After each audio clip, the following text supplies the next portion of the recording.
Now, amid all these fears of a Russian attack, Ukraine is holding a national day of unity. Ukrainian President Zelenskyy addressing his nation saying, "We are all united by our wish to live in peace, and that anybody will love our home as much as we do, and nobody can defend our home as we can." Senior national correspondent Terry Moran joining me now live from Ukraine, along with ABC News security contributor Elizabeth Newman. Terry, let's start with you. Russia says they are pulling troops back, but as you heard from Secretary of State Antony Blinken, he said earlier on GMA that they are still a threat and could attack Ukraine at any time. So let's talk about this war of words here, and which side does it benefit at this point?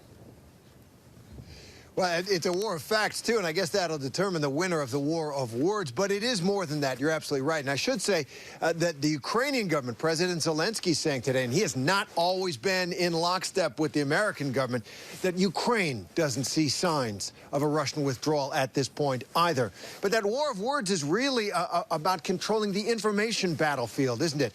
You know, back in 2014, when I was here and President Putin of Russia took parts of Ukraine, the Crimean Peninsula, and some sections out east. He fooled the world. He said, well, those aren't our soldiers that you see, the little green men they were called because they weren't wearing insignias. And the United States really didn't respond. This time, President Biden and the U.S. government responding aggressively, not just responding, but proactively moving forward to call out what they say their intelligence is showing them, to put the pressure on President Putin. And Putin is saying, look, we're withdrawing troops, and there is some open source intelligence to suggest that those troops are withdrawing, but not that far, or to bases very nearby. It's hard to make sense of what Russia is doing, and that is why President Biden tried to seize the initiative on the information battlefield and say, we aren't seeing what he's talking about. So, Elizabeth, the U.S. and its allies expect Russia to follow a playbook if it launches an invasion. So what exactly would that look like? And how has that playbook, you think, influenced how the U.S. has handled this crisis so far? Well, we're actually seeing the playbook play out right now. These conversations of troops withdrawing, Russia claiming, showing videos of their troops moving, that's exactly what we would expect from Russia. They are playing a game of disinformation, subterfuge. They are masquerading around as if the United States and the allies are the aggressors here.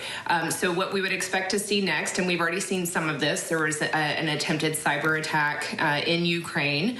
I wouldn't be surprised if we saw more of that. We're expecting to see other forms of electronic warfare, followed by some actual kinetic military activity. If they decide to go through with this, it would eventually, their goal being to decapitate the government, take over Kyiv, and either annex some portion or all of Ukraine. So what we're trying to avoid is that military activity, and by exposing what we expect to be that lead up into the war, the disinformation, the propaganda, we're kind of hoping that maybe it will deter Putin.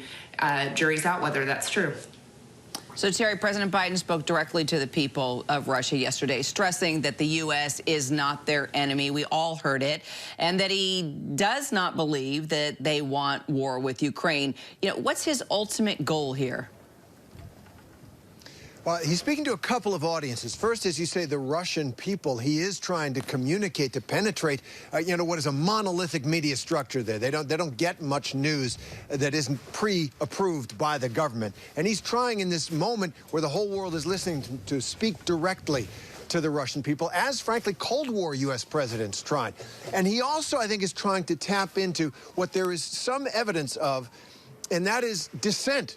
Even within the ranks, the U.S. intelligence community has said that they sense there are some officers who do not want to invade Ukraine, to be part of a war against Ukraine.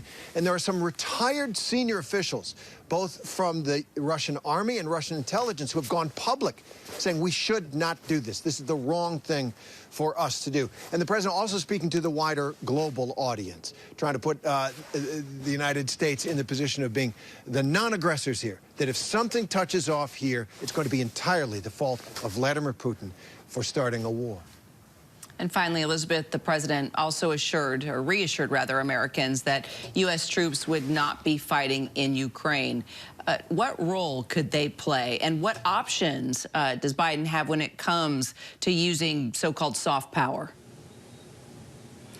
Look, we are trying to reassure our NATO allies. There are a number of countries that are part of the NATO alliance that are right next door to Ukraine. They're right next door to Russia, and they're concerned that if there's success in Ukraine, that they might be next. So we're trying to reassure them by sending troops and providing any sort of psychological support as well as monetary support. We're sending funds, loans to Ukraine. We've done a lot of training over the last few years of Ukrainian troops. So there's a lot of support that we have offered, even though we're not putting troops into Ukraine. I expect we'll continue to see those types of support, especially if Russia decides to do something. Elizabeth Newman, Terry Moran, we'll keep talking throughout the day, I'm sure. Appreciate you both. Hi, everyone. George Stephanopoulos here. Thanks for checking out the ABC News YouTube channel. If you'd like to get more videos, show highlights, and watch live event coverage, click on the right over here to subscribe to our channel. And don't forget to download the ABC News app for breaking news alerts. Thanks for watching.